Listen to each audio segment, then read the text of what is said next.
Hello to all of you. Today I am going to solve some numerical problems on computation of salary income.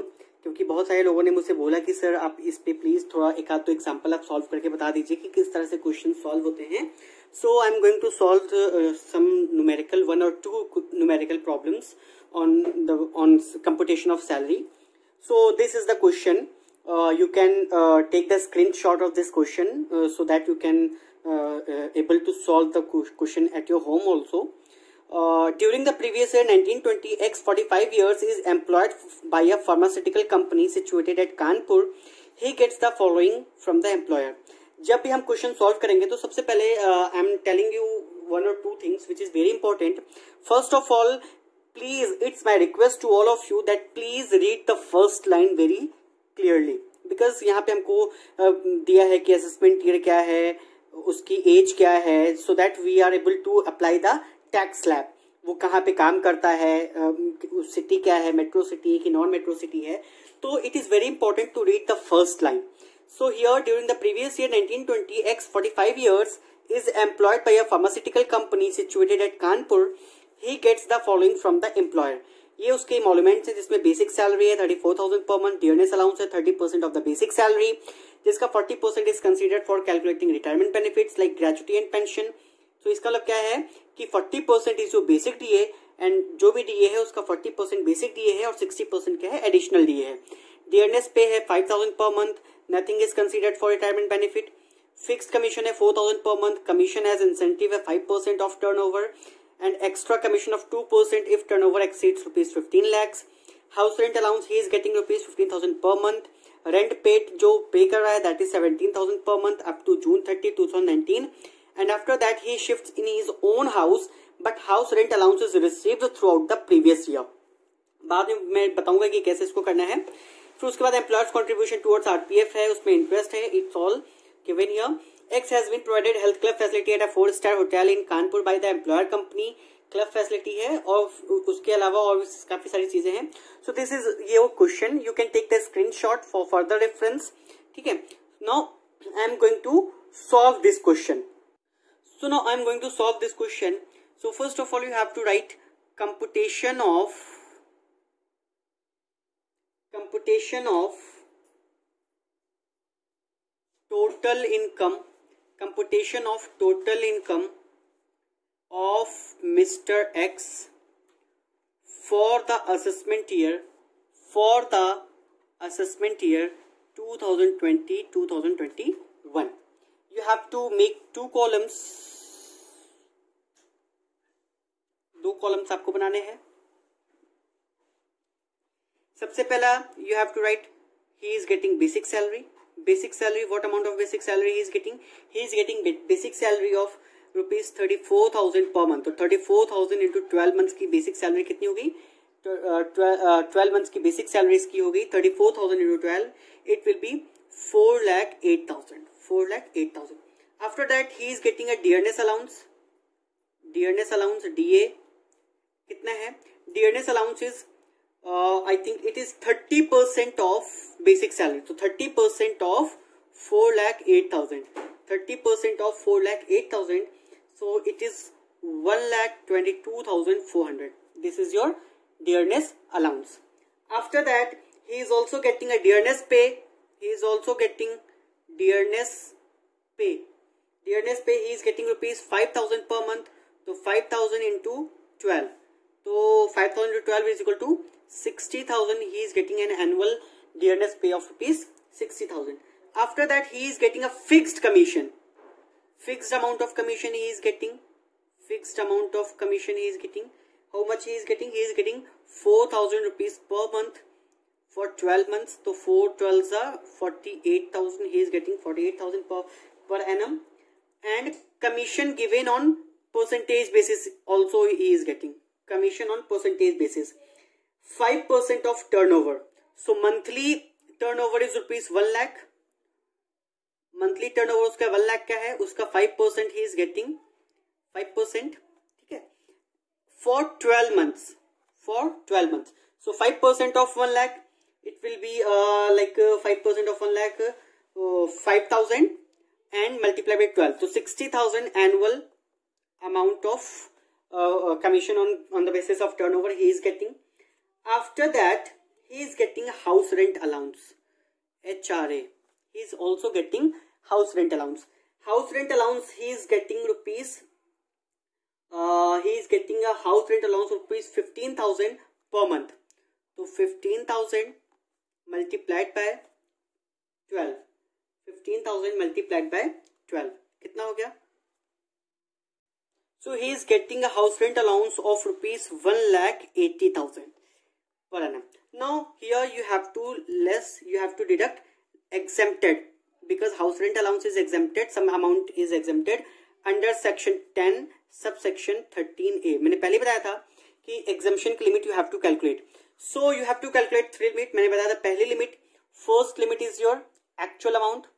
First limit is your actual amount. Actual amount कितना है? Actual amount, अच्छा इसमें देखो, क्योंकि house rent allowance इसे here it is given in the question that 15 house rent allowance 15,000 per month, he is getting rent paid 17,000 per month up to 30 June 2019. इसका मतलब he has paid rent only up to 30th June 2019. So जो भी हम limits calculate करेंगे वो सिर्फ 30th जून के according करेंगे. क्यों? क्योंकि 30th जून के बाद he has shifted to his own flat. तो जब उसने अपने खुद के फ्लैट में शिफ्ट किया है, बिकॉज उसकी 30 जून के बाद उसने कोई रेंट पे नहीं किया है, तो उसके बाद उसको कोई भी तरीके का एग्जम्पशन नहीं मिलेगा. So he can claim exemption only up to 30th June 2019. तो जो भी सैलरी वगैरह हम कैलकुलेट करेंगे वो सिर्फ कितने तक का करेंगे? 30th जून 2019 तक का करेंगे. So here first is actual amount.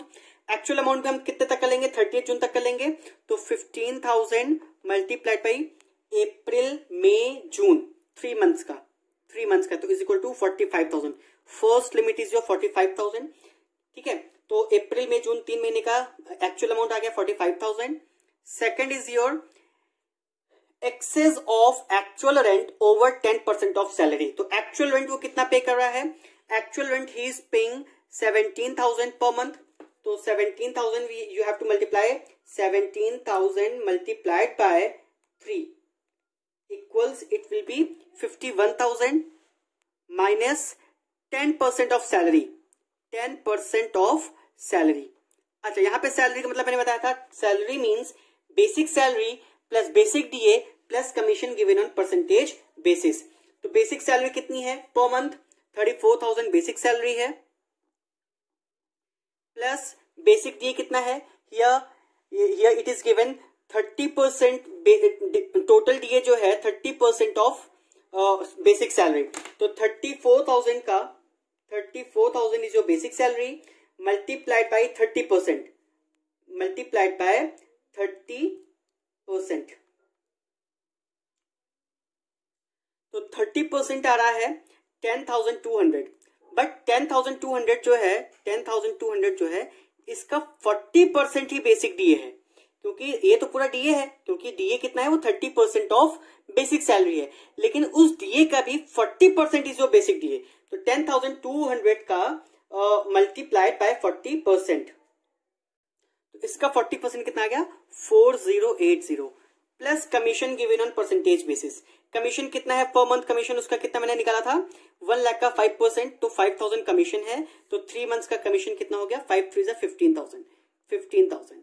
तो ये उसकी 1 महीने की इमोल्यूमेंट्स हैं. हमको 3 महीने का 5,000 पर मंथ जो है, हाँ, तो 1 महीने का आ गया है. ठीक है, तो 1 महीने की बेसिक सैलरी, 1 महीने का बेसिक डीए प्लस 1 महीने का commission given on percentage basis, इन तीनों को हमें ऐड करना है. तो it will be your 34,000 plus 4080 plus 5,000 equals multiplied by 3. So it will be multiplied by 3, it will be 1,29,240. तो ये 3 महीने की सैलरी आ गई. तो हमको लेना है excess of actual rent over 10% of salary. तो salary means basic salary plus basic DA plus commission given on percentage basis. तो इसका 10% कितना आ गया है? 12,924. 12,924. ठीक है, आई होप कि समझ में आया होगा. Excess of actual rent over 10% of salary. Salary means basic salary plus basic DA plus commission given on percentage basis. अब क्योंकि जो वो रेंट पे कर रहा है वो सिर्फ 3 महीने तक पे किया है, अप्रैल मई जून, इसलिए हमने इसको सिर्फ 3 महीने का किया है. अगर वो पूरा साल भर रेंट पे करता तो हम इसको मल्टीप्लाई बाई 12 करते और फिर जो आता है उसका 10% लेते. तो हमने 10% ऑफ सैलरी लिया है. तो 51,000 ultimately you have to calculate second limit. 51,000 minus 12,924 equals it will be 38,000 is equal to 38,076. And third limit is मैंने बताया था 50% of salary if he is residing in metro city and 40% of salary if he is residing in any other city.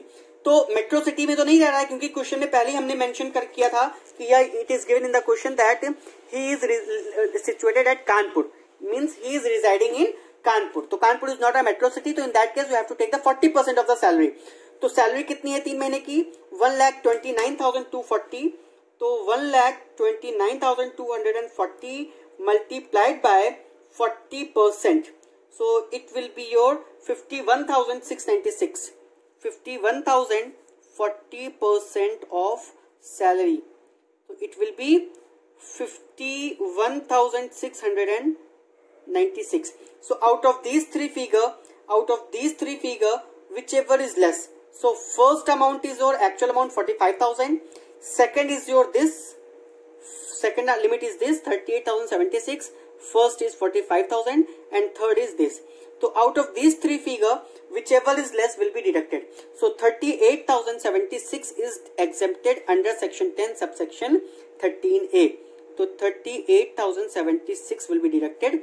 The balance amount of 1,41,924 is your taxable house rent allowance. I hope कि ये point clear हो गया होगा.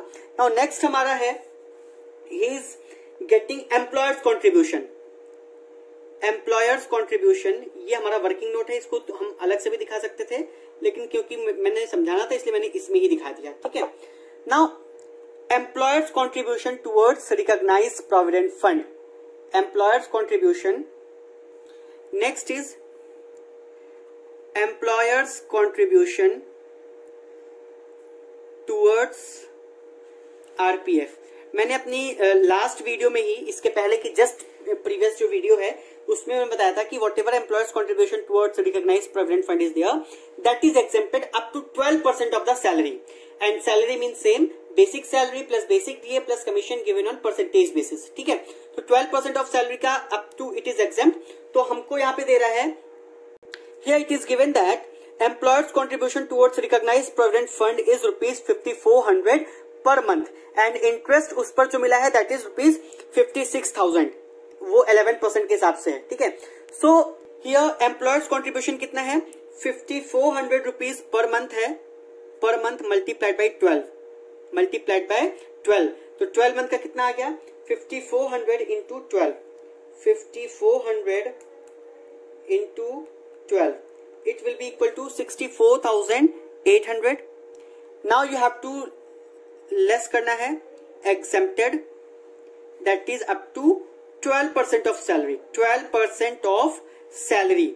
And salary means basic salary plus basic DA plus commission given on percentage basis. तो basic salary कितनी है? 34,000 per month. Basic DA कितना है? 4080 plus commission given on percentage basis कितना है? 5,000. Please make sure that fixed amount of commission नहीं लेना है. इस क्वेश्चन में फिक्स्ड अमाउंट ऑफ कमीशन भी उसको 4,000 रुपीज पर मंथ मिल रहा है, but that is not taken into consideration because commission which is given on percentage basis, certain percentage of turnover, only that commission will be included. So basic salary plus basic DA plus commission given on percentage basis, एक महीने का एमोलमेंट है, multiplied by 12. इसको जब हम करेंगे तो it will be 34,000 plus 4080 plus 5,000 equals multiplied by 12. तो ये टोटल आ रहा है, it will be equal to 5,16,960. इसका 12% लेना है हमको क्योंकि up to 12% of salary is exempt. तो इसका हमको 12% लेना है, तो मल्टीप्लाइड बाय 12%. इसका मतलब so it means that 62,035 is exempted. The balance amount of 2,765 is your taxable contribution, employer's contribution towards RPF. ठीक है, तो आई होप कि ये पॉइंट अब क्लियर हो गया होगा. अब इसमें क्या है, इंटरेस्ट जो मिल रहा है, interest on employers contribution, interest on employers contribution कितना है इंटरेस्ट हमको मिल रहा है 56,000 पर एनम मिल रहा है. ये जो 56,000 है that is at the rate of 11%. ये जो हमारा इंटरेस्ट मिल रहा है that is at the rate of 11%. और मैंने तुमको पहले बताया था लेस करना है, we have to less exempted interest. मैंने बताया था interest on recognised provident fund is exempted up to 9.5%, up to 9.5%. ये जो इंटरेस्ट हमको मिला है दैट इज 11%. ठीक है, तो 11% तो हमको कितना करना है, तो 56,000 डिवाइडेड बाई 11% मल्टीप्लाइड बाय 9.5% तक हमारा क्या है, एग्जेम्प्ट है. तो इसको क्योंकि 11% से डिवाइड किया तो 1% की वैल्यू आ गई और मल्टीप्लाई बाय 9.5% की वैल्यू हमको एग्जेम्प्ट करना है. तो 56,000 divided by 11 multiplied by 9.5. So it will be 48,364. 48,364. तो 9.5% जो आ रहा है ये आ रहा है, इतना एग्जेम्प्ट है. तो balance amount of 56,000 minus 48,364. So 7636 is your taxable interest. After that he is getting a health club facility. Health club facility, मैंने हेल्थ क्लब फैसिलिटी के बारे में बताया था कि health club facility provided uniformly to all employees is not chargeable to tax. अगर health club facility हम सारे एम्प्लॉयज को यूनिफॉर्म बेसिस पर दे रहे हैं then it will be exempted. लेकिन वो तभी एग्जेम्प्ट होगा जब एम्प्लॉयर उसको अपने खुद के प्रमाइस में दे रहा है. लेकिन in this question here it is mentioned that X has been provided health club facility at a 4-star hotel in Kanpur by employer company. This facility is available to all employee of the company. Exempt होता, लेकिन उस case में exempt होता जब वो खुद अपने ही premise में दे रहा होता. लेकिन यहाँ पर वो कह रहा है कि उसने 4-स्टार होटल मतलब कि किसी दूसरे प्रमाइस में 4-स्टार होटल है उस प्रमाइस में उसने हेल्थ क्लब फैसिलिटी दी है. तो इसका मतलब ये हेल्थ क्लब फैसिलिटी एग्जेम्प्ट नहीं होगी. 7,000 into, although it is provided to all employees uniformly, but still since it is not provided in the premise of the employer, that's why it is fully taxable. So 12,000 into 7,000, it will be 84,000. It will be taxable. After that, tea and snacks is given to the employee. tea and snacks यहाँ पे क्या है कि मैंने तुमको पहले बताया था कि if tea and snacks is given to the employee during the office hour और एक्सटेंडेड वर्किंग आवर तो इट विल बी एग्जेम्प्टेड. चाहे उसकी वैल्यू ₹50 हो या 50 से ज्यादा हो, still it is exempted because it is provided during the office hours. ठीक है, now you have to add all the emoluments you have to add, so that will be your gross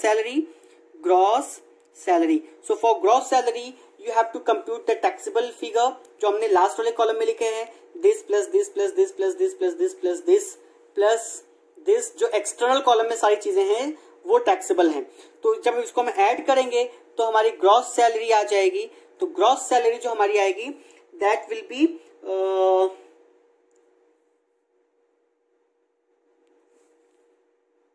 9,34,725.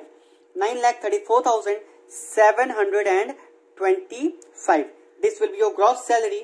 After that you have to deduct, मैंने तुमको बताया था कि you have to give less करना है deductions, salary के deductions which are given under section 16. तो first is your standard deduction. कितना था मैंने कल ही बताया था, लास्ट वीडियो में बताया था. स्टैंडर्ड डिडक्शन कितना है, that is a fixed rate, 50,000 का है. 50,000 सीधा सीधा लेस कर देना है ग्रॉस सैलरी से. उसके बाद हमको लेस करना है एंटरटेनमेंट अलाउंस, जो कि नहीं है, इसमें कोई भी एंटरटेनमेंट अलाउंस नहीं है, इसमें कोई प्रोफेशनल टैक्स भी नहीं है. तो सिंपल जब हम इसको डिडक्ट कर देंगे तो that will be our net salary. That will be our net salary.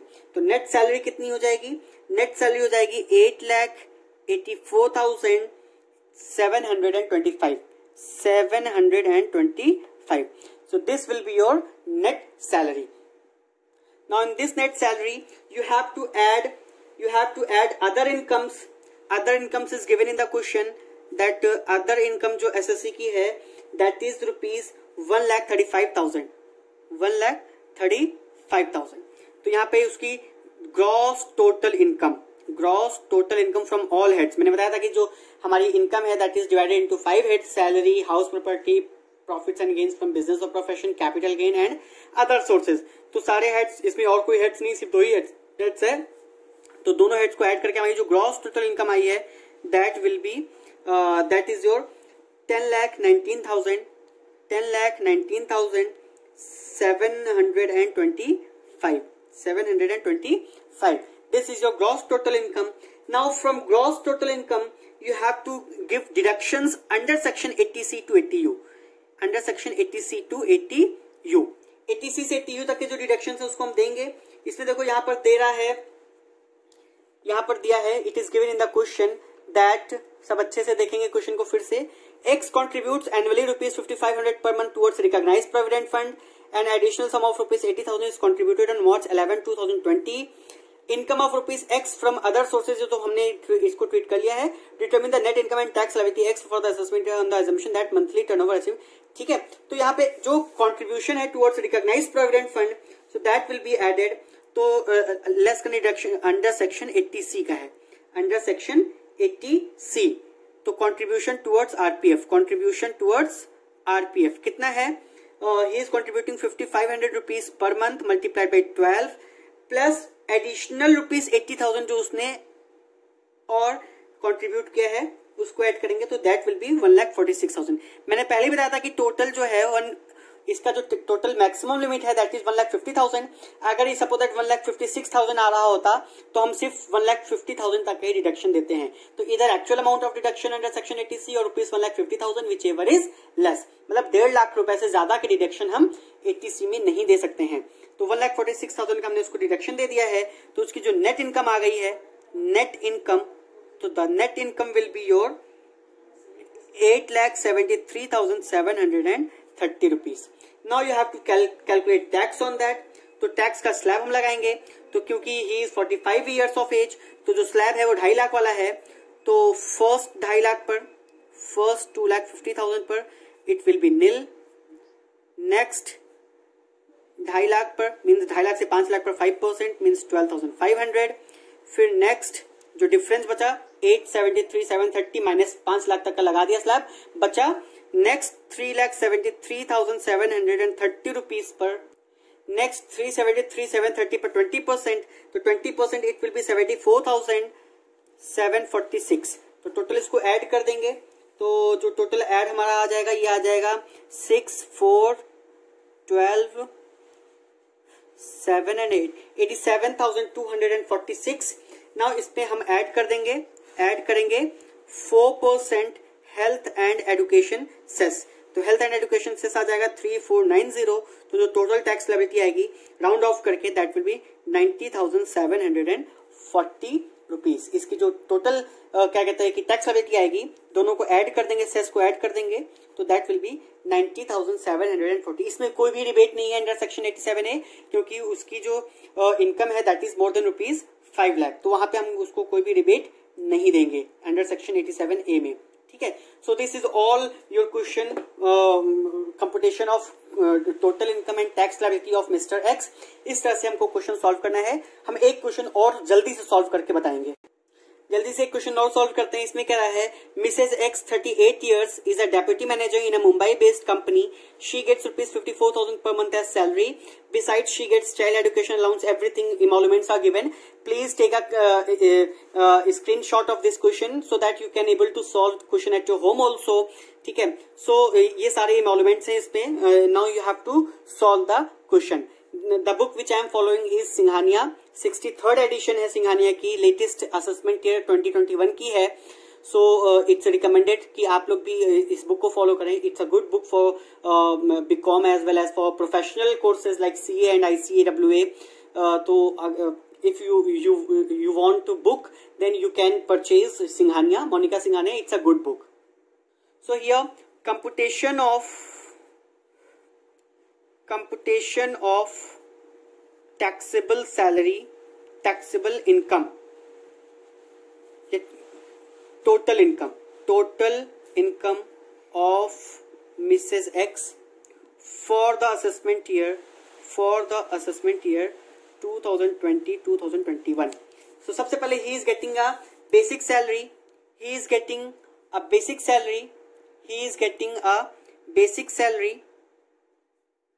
salary of rupees 54,000 per month. So it will be 6,48,000. After that he is getting child education allowance for daughter.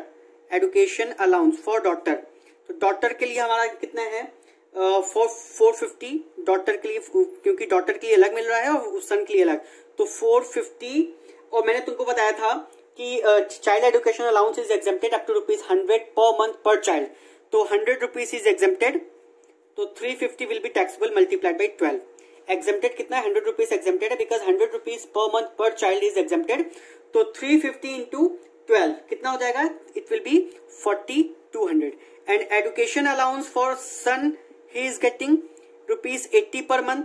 तो इसमें भी 100 rupees per month per child is exempted. तो यहाँ पे minus में आ रहा है, तो इंटू 12, तो यहाँ पे it will be nil because क्योंकि ऑलरेडी उसको 100 रुपए से कम मिल रहा है, तो it will be fully exempted क्योंकि 100 रुपए तक तो एग्जेम्प्ट ही है. ठीक है. After that he is getting hostel expenditure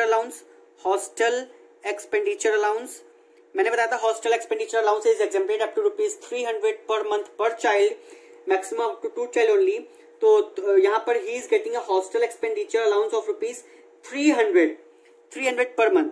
तो आप कहोगे सर तो ये तो पूरा एग्जेम्प्ट हो जाएगा पूरा का पूरा, क्योंकि अप टू 300 तो एग्जेम्प्ट ही है. तो मैं कहूंगा नहीं.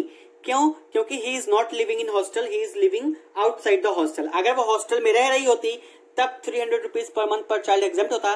But since it is here, it is given in the question that but the daughter is a postgraduate student in Mumbai college and does not stay in any hostel. वो hostel में नहीं रहती है, तो इसका मतलब पूरा का पूरा जो हॉस्टल अलाउंस है दैट विल बी टैक्सेबल. तो 3600 will be taxable hostel expenditure allowance. After that he is getting a car के बारे में मैंने कल ही डिस्कस किया था. यहाँ पर Yes, see here it is given that the employer company provides 1800cc car. 1800cc car का मतलब क्या है, लार्ज कार है for official and private purpose and incurs the entire expenditure on running and maintenance of the car. इसका मतलब क्या है, the car is owned by the employer, running and maintenance expenses are borne by the employer and used partly for personal purpose and partly for official purpose. So it means that here we have to apply the rule situation third. Situation third में क्या था, in that case ₹1600 per month, sorry ₹1800 per month if a small car is there and ₹2400 per month if large car is there. So in this question, since the cubic capacity is more than 1600, so it is a large car. So here the taxable perquisite regarding car is ₹2400 per month. ठीक है, because it is a large car, तो 2400 per month multiplied by 12. So it will be 28,800 regarding car. So it is a taxable perquisite in the hand of employer for the use of large car which is given by the employer. Hope कि car का तुम लोग को समझ में आ गया होगा. उसके बाद कार के साथ ड्राइवर भी दिया गया है, तो ड्राइवर इज ऑल्सो प्रोवाइडेड. तो मैंने कहा था कि if driver is also provided तो 900 rupees per month of driver will be added. तो 900 multiplied by, driver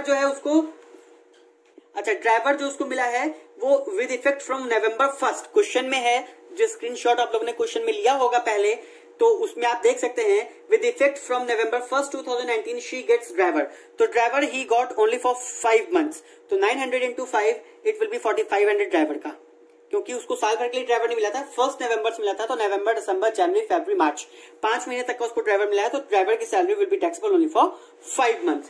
after that he employers contribution towards unrecognised provident fund. यहाँ पे अनरिकॉग्नाइज्ड प्रोविडेंट फंड है, तो employers contribution towards URPF, unrecognized provident fund is exempted, nil will be taxable. But अगर ये recognized provident fund होता तो up to 12% it will be exempted. Balance amount जो होता वो हमारा taxable होता, तो 12% of salary हमारा exempt होता, जैसे हमने पिछले क्वेश्चन में किया था. And salary का मतलब basic salary plus basic DA plus commission given on percentage basis होता, लेकिन क्योंकि यहाँ पे unrecognized provident fund है तो यहाँ पे पूरा का पूरा exempt होगा. ठीक है. Now rent free accommodation is given to the employee. Yes, rent free accommodation के केस में here it is given that the employer has provided an unfurnished flat at Andheri East. It is owned by the company. However, company pays ₹900 per month as maintenance charges to the society. ठीक है, तो इसका मतलब क्या है? It means that rent free accommodation, unfurnished rent free accommodation is given to the employee. So here यहाँ पे हमको population देखनी है. मैंने बताया था कि rent free accommodation में when it is not owned by the employer, in that when it is owned by the employer, in that case you have to see the population. If population is more than 25 lakhs, in that case 15% of the salary will be taxable perquisite. If the population is between 10 lakh to 25 lakhs, in that case 10% of the salary will be your taxable perquisite. And if the population is between 10 to 25 lakhs, in that case 10% of the salary will be your taxable perquisite. And if the population is less than 10 lakh, in that case 7.5% of the salary will be your taxable perquisite. And salary here means basic salary plus basic DA plus commission given on plus commission plus bonus plus fees plus all taxable allowances. यहाँ पे salary का मतलब बहुत बड़ा था. Please अगर आपको नहीं समझ में आया था तो प्लीज एक बारी आप रेंट फ्री एकोमोडेशन की मेरी वीडियो देख लें. You will able to understand the meaning of rent free, the valuation of rent free accommodation. So here since unfurnished rent free accommodation is provided, so here since it is provided in Mumbai, so definitely the population of Mumbai will be more than 25 lakhs. So in that case 15% of the salary. So salary means basic salary. Basic salary कितनी है? 6,48,000. It is या basic salary 6,48,000 plus DA. DA कितना है? DA is your ₹4,200 plus, sorry DA is not here, plus commission is also not here plus all taxable allowances. तो taxable allowances में जितना accepted है उसको नहीं लेना है, सिर्फ जो टैक्सेबल है उसी को लेना है. तो 4,200 प्लस ये एक्सेप्टेड है प्लस हॉस्टल एक्सपेंडिचर अलाउंस 3,600. ठीक है, ये कार जो है परक्यूजिट है, ये भी परक्यूजिट है, इसको इंक्लूड नहीं करना है, सिर्फ टैक्सेबल अलाउंसेस को इंक्लूड करना है. तो 15% of this plus this plus this, it will be when you calculate it will B like 98,370. 98,370 is your taxable perquisite. Maintenance charges को अलग से अब कैलकुलेट टैक्सेबल नहीं करना है. ठीक है. Now here you have to add all these things. तो gross salary will be there. तो gross salary हमारी कितनी आ जाएगी? जब हम सारे emoluments को add करेंगे तो gross salary will be 7,87,470. After that you have to give deductions under section 16. जो salary के deductions हैं, तो पहला है standard deduction. स्टैंडर्ड डिडक्शन कितना है? फ्लैट रेट है 50,000 का. इसके अलावा इसमें और कोई भी डिडक्शन नहीं है, ना ही तो इसमें एंटरटेनमेंट टैक्स है, ना ही तो इसमें प्रोफेशनल टैक्स है. तो it will be your net salary income. तो नेट सैलरी इनकम कितनी आ गई है? It will be 7,37,470. After that you have to add other incomes given in the question. Other incomes उसकी कितनी है? अदर इनकम्स उसके हैं 3,58,000 के. So it will be your gross total income from all heads. Gross total income. ठीक है, तो gross total income उसकी कितनी आ गई है? ग्रॉस टोटल इनकम आ गई है 10,95,470. Now you have to give deductions under section 80C to 80U. 80C से 80U को जो डिडक्शंस हैं वो टोटल ग्रॉस टोटल इनकम में से दिए जाते हैं. So you have to give deductions under section 80C to 80U. तो पहला इसमें है डिडक्शन अंडर सेक्शन 80C का है. अंडर सेक्शन 80C में क्वेश्चन में दिया है tuition fees. He is paying tuition fees कितनी है? 86,000 की ट्यूशन फीस है. Deposit in Sukanya Samriddhi account it is given 50,000. Deposit in Sukanya Samriddhi scheme 50,000 it is given in the question. After that contribution of Mrs. X towards unrecognized provident fund is not deductible. मैंने कल भी बताया था जब प्रोविडेंट फंड का, इसके just previous video में मैंने तुमको बताया था कि जब भी हम अनरिकॉग्नाइज्ड प्रोविडेंट फंड में जो भी एम्प्लॉय का कंट्रीब्यूशन है that is not eligible for deductions under section 80C. तो टोटल डिडक्शन कितना आ गया है, तो 1,36,000 का टोटल डिडक्शन उसको अंडर सेक्शन 80C मिलेगा. तो यहाँ पे हमारी उसकी नेट इनकम आ जाएगी. नेट इनकम जो हमारी आ जाएगी दैट विल बी 9,59,470. तो this is your taxable income, net income. तो इस पर हमको टैक्स कैलकुलेट करना है. तो क्योंकि वो 38 ईयर्स की है तो जो स्लैब लगेगा that will be of 2.5 lakh वाला 2,50,000. सो फर्स्ट 2.5 लाख पे, first 2.5 lakh means 0 to 2.5 lakh it will be nil. Next 2.5 lakh means 2.5 lakh से 5 लाख पर it will be 5% means 12,500. The balance क्योंकि 5 लाख हो गया है 9,59,470 माइनस 5 लाख तो बच कितना क्या 4,59,470 पर इट विल बी 20%. सो 20% तो 20% कितना है 91,894. सो द टोटल टैक्स जो हमारा आ जाएगा दैट विल बी, इसको हम ऐड कर देंगे प्लस 12,500 इक्वल्स 1,04,394. 1,04,394. इसमें अब फर्दर ऐड करेंगे 4% हेल्थ एंड एजुकेशन सेस. तो 4% इसका आ जाएगा 4176. तो जो टोटल टैक्स लायबिलिटी आएगी, टैक्स लायबिलिटी जो अल्टीमेट उसको पे करना है tax liability, so that will be round of करके 1,08,570. इसको नियरेस्ट रुपी में हमें राउंड ऑफ करना होता है. So this is all for your question. I hope कि अब you will be able to solve the numerical problems based on salary income. So still if you have any doubt you can ask me, you are free to ask me, and if you want more videos on salary income you can comment on my video so that I will be able to upload some more videos on salary income. कुछ और इसमें एक आधा adjustments अगर बच रहे हैं तो please let me know. If any suggestions are there it is most welcome. Please like, subscribe and share my video, and please don't forget to press the bell icon. Thank you and have a good day.